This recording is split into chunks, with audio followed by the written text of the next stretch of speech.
Welcome back to the Anti-Meta Meta Club. This week's race C slightly breaks the mold when it comes to the meta car, but we've got a really good anti-meta car. Let's get into it. Your anti-meta car of the week is the Citroen. It's much more nimble than the G70, so it's kinda just like a slightly worse NSX, which might actually be the main meta car. I managed to put it in the top 10, just barely missing a 53, but I definitely think people are going to be deep in the 53s by the time I wake up. With a single wild GTR in the top spot, tons of G70s, and a few NSXs, I have a feeling that the NSX is going to be the dominant car this week. Thanks to my friend Tussenbox for the reminder a few months ago, but in order to extract the most out of the lap, set yourself as wide as possible before the final turn, aim for the apex, and go full throttle. It'll be faster than the fastest line for a complete lap on your next lap, but slower if you do it at the end of a normal lap. A long time ago, I thought that it might actually be faster to shift at about 90% of the rev bar, but I think now it is faster to just shift right when it hits the 100% of the red bar.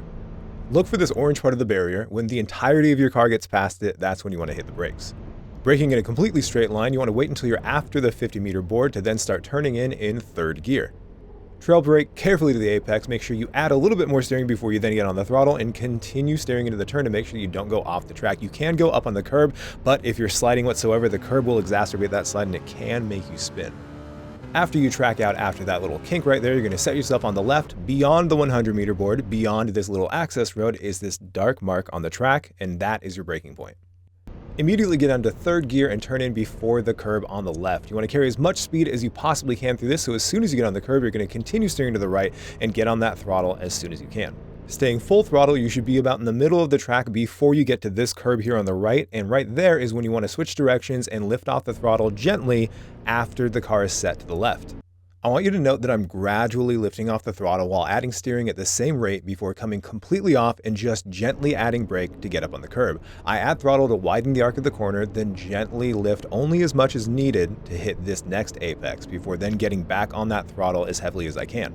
Adding as much full throttle as you can before the next braking zone. You don't need to be the left of the track. It's much more important to carry as much speed through the previous corners and sacrifice the entry to the hairpin. Brake as soon as your nose gets to the last red part of the curb on the right, get to second gear and immediately trail brake and turn in. Get down to first gear before you come all the way off the brakes, add more steering when you finally do, back up to second gear, and then heavily on the throttle. You want to make sure that your car's rotated enough that when you get on the throttle, the little bit of understeer that you have won't send you off the track. I actually should have apexed later, but because I had enough speed, it didn't matter too much. You could get a 53 if you do that one a little bit better than I did. Following the tire marks that you see on the curb, you should turn off just like those tire marks do before you touch the grass, and you should be coming off the throttle just gently and gradually as you come off that curb. You want to use as much throttle as you can while the car continues to move towards the apex, and then when you see these marshals, you should be able to get fully on the throttle and continue to steer the car onto the curb. If you've rotated the car enough and you get on the throttle gently enough, the car should continue to rotate and turn after you get off that curb, and you should be able to avoid going all the way in the grass. You can see I put 2 tires in the grass, but that doesn't slow me down too much. It's better if you avoid it, but it also doesn't give you dirty tires, which is more important. Keeping in mind that you're going uphill here, you should be able to brake a little bit later than you expect, so when you get to this 50-meter board right here, that is when you're going to hit the brakes really heavily. Wait until just before that outside curb to start turning in. You should dip down to second gear as soon as you start to turn in, down to first gear, and you can come off the brakes early because you are going uphill. You should get all the way up on this curb right where the inside cement is, and then back to second gear and heavily on the throttle, aiming to go all the way out onto this curb. If you're sliding at all when you hit this curb, you're almost definitely going to turn around though, and you do not want that. The next braking point is obviously the opposite. You're going to be going downhill, so it's important to note how that's going to affect the weight balance of the car. About 2 car lengths before the 50-meter board, you want to hit the brakes and then start turning in at the 50-meter board. Braking too heavily or too late can actually cause the car to oversteer on entry. You're going to notice I'm on the throttle before I even hit the apex. That should actually help the car stay balanced. When you get on the throttle, the car should continue to steer unless you took too much curb or too much grass. And speaking of grass, you do want to avoid this grass here on the outside. Staying full throttle, you want to look for the tire marks coming off of the curb, and you are going to follow that last one as you turn in. Once the car's fully on the pavement, you want to gently come off the throttle again, making sure you don't come off the throttle too quickly because that can upset the weight balance of the car, and this is a tricky corner that can start making the car understeer if you do anything too suddenly.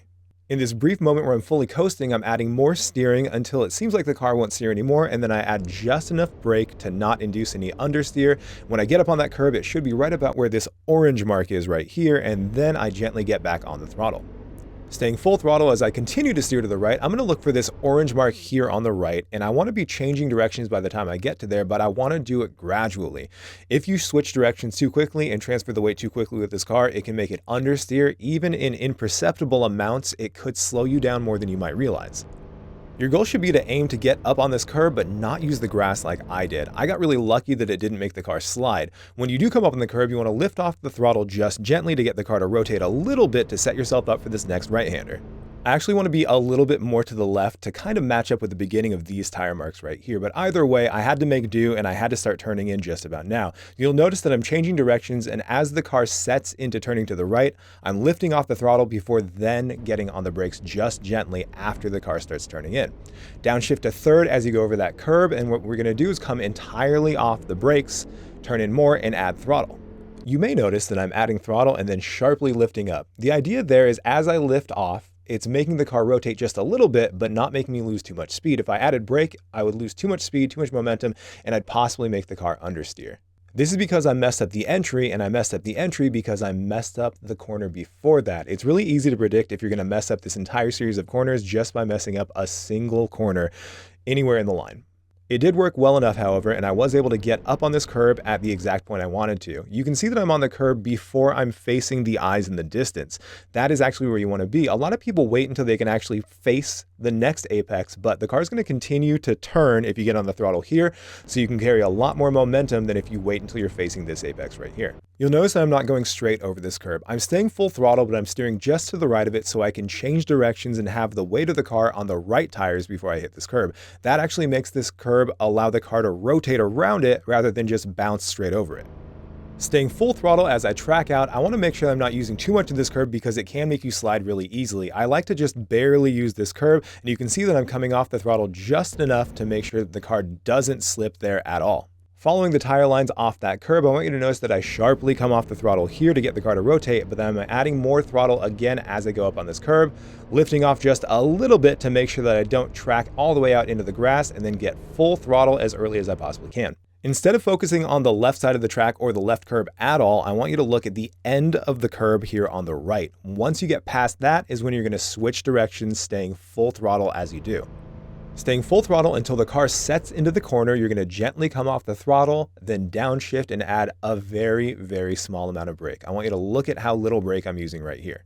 Staying very light on those brakes, the car should start moving towards the inside of the track, and when it does, you're going to add more steering and gently add throttle. The car should continue moving towards the apex, and when you get up on this curb, don't use too much of it, but as soon as you hit that curb right there, you should be able to stay full throttle. When you hit this curb, you should transfer the weight again before you hit it, but stay full throttle all the way to the end. This track is very complex, so be very patient with yourself if you don't already know it. So like I mentioned in the breakdown, you actually want to sacrifice your speed through this section to get a really good lap. You can get a good lap without doing this, but you are definitely going to notice a difference in the speed as you start your laps. So for instance, if you did that and you set a ghost and then you're starting a lap where you didn't do that, you're going to notice that ghost will definitely be in front of you. The timing for turn one is actually just incredibly difficult. I think I've spent more time on this turn than any of the other turns, actually probably all of them combined, to be quite honest. You can actually go much faster than I did too. My fastest here was a 0.32, and I believe this lap it was a 0.37. That first corner, it's a doozy. The two most important parts about this entire section is one, nailing that first corner, and two, carrying enough speed that you can go full throttle as soon as you hit this apex all the way until this braking section. You don't want to lift at all until you hit the brakes for the hairpin. Like I mentioned in the breakdown, I apexed way too early. If I hit a late apex there, I probably would have gained maybe even a half of a tenth. Carrying speed through here as well as getting on the throttle as early as possible are both very, very important because this next part of the track is uphill, so it's going to completely magnify any mistakes that you made with your exit speed. If you find that you're braking when I do, but you're sliding past the apex, you're probably just coming off the brakes a little bit too early. If you slide whatsoever and you touch any of those curbs, it will turn you around. You've got to be very careful not to slide the car whatsoever there. As you get better and better on this right-hander, the next corner is actually going to probably be tougher and tougher. The more speed you have here, the harder it is to navigate this corner without getting any kind of understeer. So it's really important to stay close to that apex so you can then get on the throttle and then nail these consecutive corners as well as you possibly can. What you see me doing here with the throttle is not actually good. You don't want to have to do that. It's all because I got a really weird angle because I messed up the corners before. In reality, you just want to apply the throttle once, but of course, I made a mistake and couldn't make that happen. This corner is really interesting. A lot of people go really, really wide for this corner, but you really want to stay as close to the inside as you can and carry more momentum, more speed overall than trying to get a really, really solid exit, unless you're trying to catch someone's slipstream, but then that's more complicated. I might be mistaken, but it's been a little while since we've had a race with this specific strategy. Last week's Deep Forest race, there was only a required pit stop, no required tire change, but you couldn't really make the race happen without changing the tires. For whatever reason, for the longest time now, anytime we've had a Group 4 Race C, we've had one-time tire multiplier, one-time fuel multiplier, and so that means you just need to go in the pits when there's no one else going to the pits at the same time. None of the cars have to really worry about losing traction off the line, but if you want to get a little bit faster start, instead of using the normal brakes, you can actually use the handbrake. The handbrake is disabled for the race itself, but you can use it at the start or when your car is parked. It's kind of useless when it's parked in a race, but it still does work at that time, and it does work at the beginning of races like this. It is slightly faster to do it with the handbrake than it is coming off the normal brakes, but the difference isn't that big. What's more important is that you just don't get a false start. So just be very careful not to come off the brakes too early. Because of this type of start, I think it actually gives us a lot closer action at the beginning, which can actually just be really treacherous when it comes to online lobbies. So be very careful on the opening lap. You're going to have cold tires, but everyone else is too. And people are going to be much closer than I think most are used to. So you're going to see a lot of all that kind of stuff. What you're witnessing right now is the top split, and I think this race had over 10 A+ drivers, and you can see that people are still running into each other. That is just the nature of this game and this region and the people who play this game. So if you want to be extra careful, you can just choose not to be aggressive whatsoever at the beginning of the race, because your strategy is going to actually play a huge part in the outcome of the race itself. Before we get deeper into the strategy, I do want to talk about the virtues of this car versus the G70. The G70 is much more powerful, but this car is much, much more nimble, especially at the beginning of this sector with this corner right here. You can probably pass any G70 driver if you're on the inside. If you trust them, you could easily pass them on the outside as well, and you're going to be going faster than the G70s through this section as long as you practice. If you have equal skill with another driver, they're in a G70, you're in this car, you are going to be much faster in this entire section. When it comes to the strategy, like I said, it's really important to go in the pits when you think no one else is going to go in the pits. If you have someone behind you going to the pits, following you in, you can't really control that. But if you watch people ahead of you and you notice that people are not going to the pits, it's probably going to be a really good idea for you to go into the pits. You obviously can't hit the line like before, but if you saw Veloci go in there, you can actually hit the building itself and it won't give you a penalty. Do not do what I did and run into any of the walls so hard that it turns you around or gives you damage, but if you hit the building, it'll actually be completely fine. You want to brake just before the line, the pit entrance line splits, and then you just want to try to wiggle your car into that space as quickly as you can. When you come out of the pits, you can look for the 50-meter board, and I think just before the 50-meter board is going to be the safest place to brake when you come out of the pits to nail the first corner like that.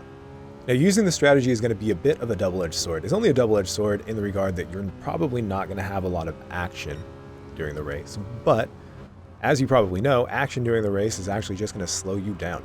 The ultimate goal should be to go as much as you can, as long as you can, without encountering any other drivers, unless, of course, you very explicitly trust the other drivers. I talk frequently about giving people favors like bump drafting or providing slip, and if you can find a partner that you trust, then of course you're going to be able to go much faster than if you were driving by yourself.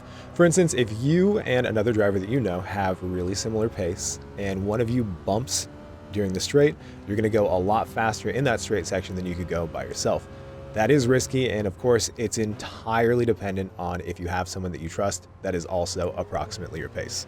If you find yourself in a situation where you have gone in the pits or other people have gone in the pits, but you're driving with someone who you know is faster than you, it's probably going to be really important to not give them too much of a battle. Of course, you want to make sure that you can maintain your position, but if you're early on in the race and someone faster than you is trying to pass you, if you try to defend against them and you know it's going to either slow you down to the point where they're going to pass you inevitably, or it's going to slow you both down multiple tenths of a second per lap, then it's much better to just let them pass and hope that you can stay in their slipstream or even provide them with bump drafting. Since Velosa and I came out of the pits and didn't have anyone else around, we've just been able to go at our maximum pace for the entirety of the outlap. Even a single lap at your maximum pace without anyone else bothering you or slowing you down can be massive. That can be multiple positions depending on who else is actually fighting during the race. I'm not sure where Velosa was before he went into the pits, but as you can see, he is now completely in front of both of these drivers. It would have been much better if I was able to get in front of both of them just like Velosa did, but I was lucky enough to get in front of just one of them. Now, as you can see, he's being pretty aggressive and trying to get his position back, and I could defend, but that's actually going to slow both of us down. By staying in Fantasy's slipstream, I provided myself a little bit more speed, and I was able to stay far enough in front of Clubsport Pace that Clubsport Pace couldn't actually really put on a move. He could have done a dive or something like that, but I think he's smart enough to know that that would have slowed all of us down. So by sticking to Fantasy and not trying to defend right there, I actually had the benefit of staying far enough in front of Clubsport Pace. As I've been talking about a lot in the recent guides, we have custom slipstream on it again, and in case you're new to the channel, new to the series, custom slipstream essentially makes it so the slipstream is both more powerful and less interfering when you're up really close. In real life, and in a more extreme way in this game, dirty air, so the air wash that comes from the aerodynamics of the cars in front, can really negatively affect the aerodynamics of your car, and it can make it so your car handles a lot worse. With custom slipstream, it makes that effect much less pronounced. It's still there, but it's much less of an effect, so you can follow a lot closer, a lot easier. This section right here is going to be the most important section for Citroën drivers because you're going to be much faster than pretty much any G70. Like I said earlier in the guide, if you find yourself racing against a G70 driver who has similar pace to you, if you're in this car, you're probably going to be able to go much faster than they can in that sector. Leading up to this part, which is really important because this is the front straight where the G70 will once again have the big advantage of having much more power. If you can stay close though, the slipstream will give you not an advantage, but it will neutralize their advantage, and if you're lucky like me, then you can pull off a really easy pass like this. Luckily, he didn't want to fight. I think he probably understood that if we worked together, or at the very least didn't bother each other, then we wouldn't have any kind of issues later on in the race. I think that these guys know just as well as me that as long as we go as fast as we possibly can until everyone else goes in the pits, then we can fight on the last laps, and then we can really see who can win the race.